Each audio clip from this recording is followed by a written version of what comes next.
It is Cree, aka intellectinheels, and I am back with another video. I haven't done one of these videos in a long time, but it's time for another Cree talk.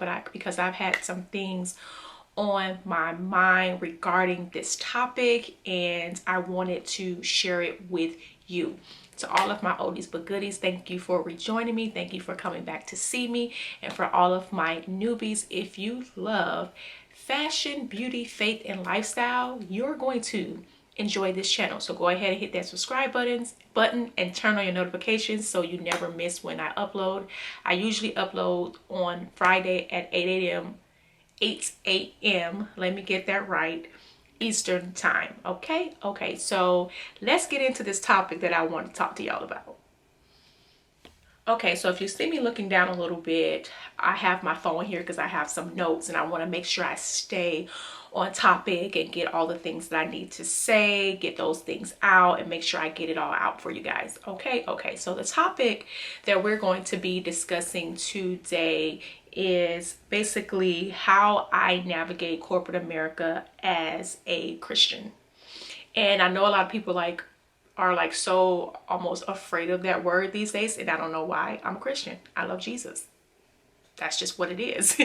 Anywho, a lot of times people are looking at people from a faith, especially on the internet, from a perspective of these people are in ministry, like they do ministry all the time. You know, what they do as an occupation is in ministry, but sometimes we don't always get that person who is walking with God but have jobs that are out in the world, like corporate America, or doing something different. We don't often get that perspective enough, because of course our pastors and people that, you know, we look at on the socials are basically in ministry full time, and I'm not in ministry full time. And so I feel like my ministry is going on my job and showing up as the best person that I can be to glorify God. So I just wanted to kind of give some tips and tricks on how, not really tricks, but tips on how I navigate that world and keep my faith and my perspective on God solid, because people will test you. If you don't know, I am an attorney. I work for a firm, so I do have a full-time job. I have a full-time job, and I do all the social stuff because it's a passion. It's something I love, but I do have a 9-to-5.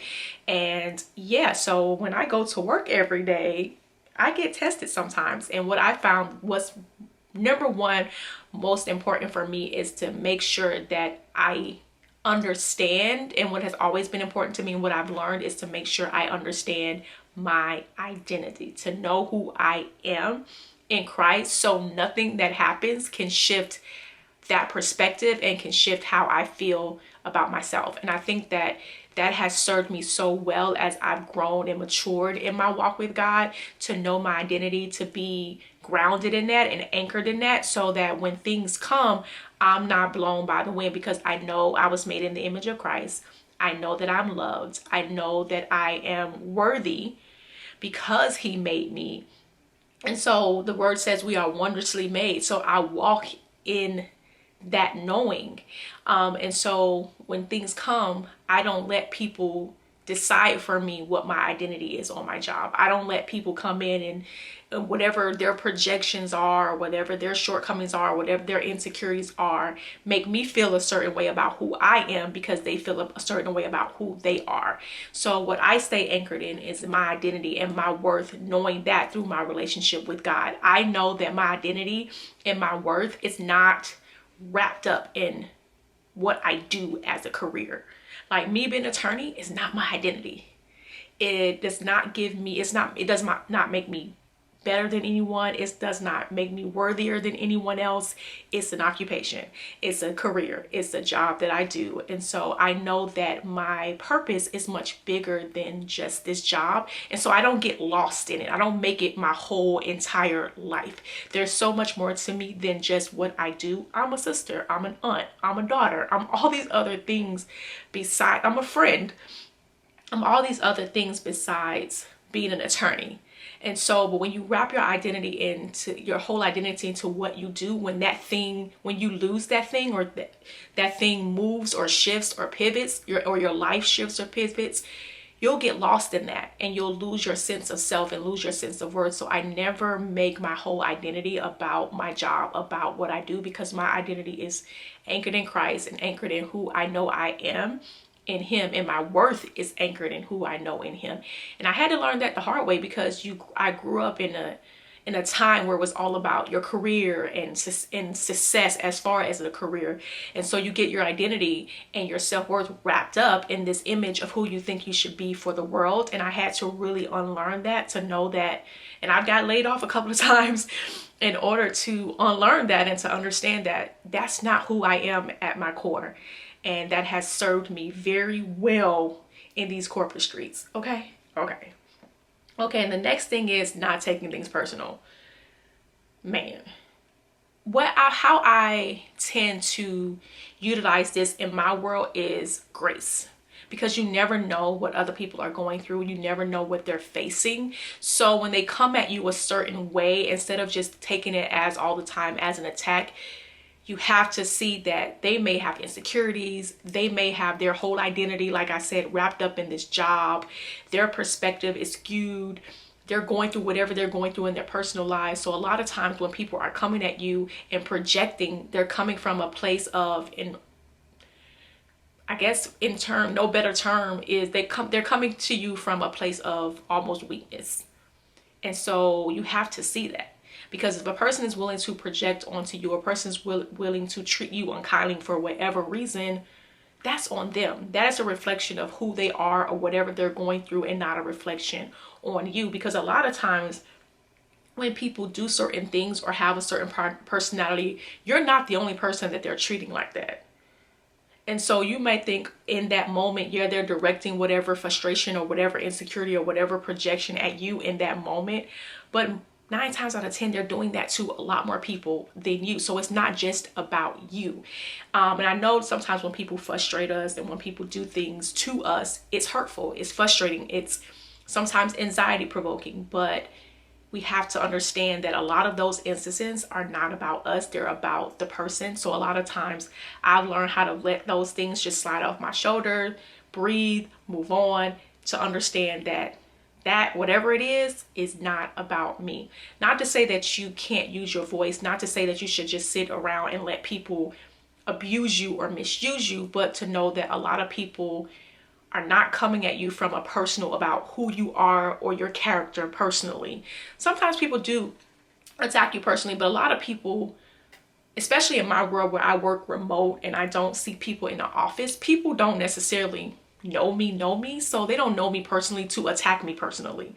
They're only attacking me from a perspective of what I'm doing on my job. And if I know that I'm giving 100% and I'm doing well on my job, I don't really care what they have to say, because I know I'm doing my job and I know I'm doing it well. So I can give a flying fig. And that might be also because of the fact that I've grown in wisdom and maturity, and I thank God every day for my growth and my ability. But one of my prayers is always to ask God for wisdom in how I navigate my world and how I navigate my relationships. So that should be one of your prayers, is just for wisdom to navigate the muddy waters of our careers sometimes, and to make sure that we're moving through those things in a healthy way. And one of those things that I found is really just not taking things personally, because 9 times out of 10, that thing is not about you. Okay, point number 3, not letting people dim your light. This is a big one, especially as a child of God, because we are called to be a light in a dark world. And for me, I do have a very upbeat personality. I wouldn't say bubbly. I'm not super bubbly, but I do have an upbeat personality. I'm very positive and optimistic. And that oftentimes comes across in how I communicate, how I move on my job. Even remotely, my emails are positive and upbeat. And so I always thank people. I'm always kind. I'm always generous and all of those things. So that is my light. That is my strength. And people oftentimes are intimidated by that, because they're sometimes miserable in their lives. They're not happy. They don't have joy. They don't have peace. And so here you come, Miss Light, Miss Bright, Miss Joy, Miss Peace, and they don't really know how to accept that or receive that. And so you're going to get, and the Bible says, in this world, like we're aliens in this world, like we are set apart, and everybody is not going to get you. You're going to be persecuted, you're going to be misunderstood, everybody is not going to get you. So that comes with the territory, and when you know that that comes with the territory, you don't let, when people give you pushback, cause you to make yourself small, cause you to stop being who you are or be who God called you to be, because they're misunderstanding you, or choosing to misunderstand you, or choosing to try to do everything they can to basically dim your light, to make you feel small, to make you feel bad about who you are. And it's so important that we don't allow that to happen, or we don't remain in environments that dim our light, that make us feel less than who we actually are. And if you're in that type of environment, make a plan to get out of that environment. I'm not saying just leave your job, because I know we got bills to pay and I know we got things to do, but make a plan to put yourself in a position where you can leave that environment, and leave that environment with your light intact. Because you never want, I don't care if it's your job, I don't care if it's personal relationships, whatever it is, do not stay in situations, in environments that make you dim your light, that make you feel less than. Don't do it, girl. I've done that before. I've overstayed my welcome, and it is not a good feeling. It is anxiety provoking. It is stress filled. You don't want to do that to yourself. Don't be like me. Do better than me. That's why I'm doing this video, so you can do better than me in these environments. These are the things that I had to learn along the way. But if you're a young person and you're just starting out in your career, these are tips for you to keep in mind. Even if you've been in your career for a while and you just can't seem to feel good about yourself in the midst of all the crazy, these tips are definitely for you. But don't let anybody dim your shine. Keep shining bright, keep being yourself, keep being your authentic self, because the world needs your light. The world needs your positivity. The world needs your optimism. The world needs your goodness and your kindness that you get through your relationship with God. Okay, last but not least are boundaries. So important. Do not let these people make you think that they own you. They don't own you. They pay you to do a job, but they don't own you. They don't own all of your time. They don't own your body. None of that. You are not a slave. And don't give these people every inch of your day, every inch of your time. Take your vacations, take your time off. If you need a mental health day, take a mental health day. Do what you need to do to keep your well-being prioritized. Prioritize your well-being. Prioritize feeling your best and being your best. And if you're not doing that, then know that it's okay to take a break. Know that it's okay to rest. It is fine. One of the things that I asked when I started the job that I'm working now is that I have Fridays off. And at first it felt weird, because I was like, do I deserve this? It felt very uncomfortable, because of course we're so used to working Monday through Friday, but I needed Friday off because I do this, and I wanted to be able to explore this, and I also wanted to be able to just have that rest period, because if I just worked Monday through Friday and then tried to do this on my weekends, I would literally exhaust myself and tire myself out. I have other interests. I have a whole full life that I want to live, and I almost made myself super sick by just overworking, stressing myself out, doing the most. And I'm like, again, don't be like me, do better. And I was like, I have to do better. I have to prioritize my mental and physical well-being. And that's what I did. I've taken my time off. Every Friday I'm off like clockwork.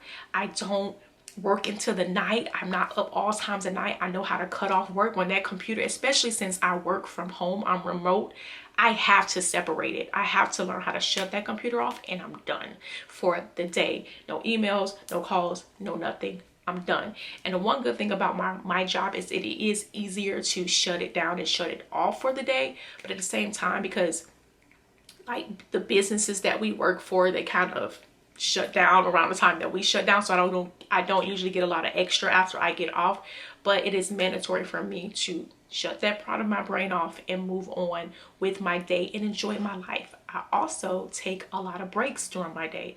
I get up, I have a dog, which is perfect because I have to get up and take him outside. I take him for walks. I breathe. I don't feel guilty about taking a break. I don't feel guilty about needing those moments to breathe, because sometimes we try to power through and then we still aren't efficient because we're tired and we're trying to power through. But I learned how to take breaks, and those are the boundaries that work for me. I'm like, I'm going to take my breaks. I'm going to take my day off. I'm going to rest when I need to rest, and I'm not going to feel bad about it. And don't get me wrong, at first it is weird, and at first you may feel a little guilty about it, but don't let the world or your job make you feel guilty, because if you should, God forbid, if anything should happen to you, they're going to move on without you. They're going to be fine, and you're going to be sick, and you're not going to be enjoying your life. You work so that you can have the freedom you need to enjoy your life. Don't let a career or a job take away the freedom to enjoy your life, because we set all these goals, we say we want to do all these things in life, but then we let our jobs overtake everything. Remember, if COVID taught us anything, it is remember what is important. Remember what is important. Okay, that is family, that is your time, that is your health, and all of that good stuff, and your mental well-being. So remember that. Anywho, that is all I have for today. It was a little longer Cree talk, but I was prepared today and I wanted to get these points across. It was a little more than normal, but yeah, I just wanted to share that with you all, and I hope you enjoyed, and I hope it serves as inspiration for you, and I hope you can take these points onto your job so that you can show up and be the best you that you can be. Light, love, and blessings, y'all. Peace out.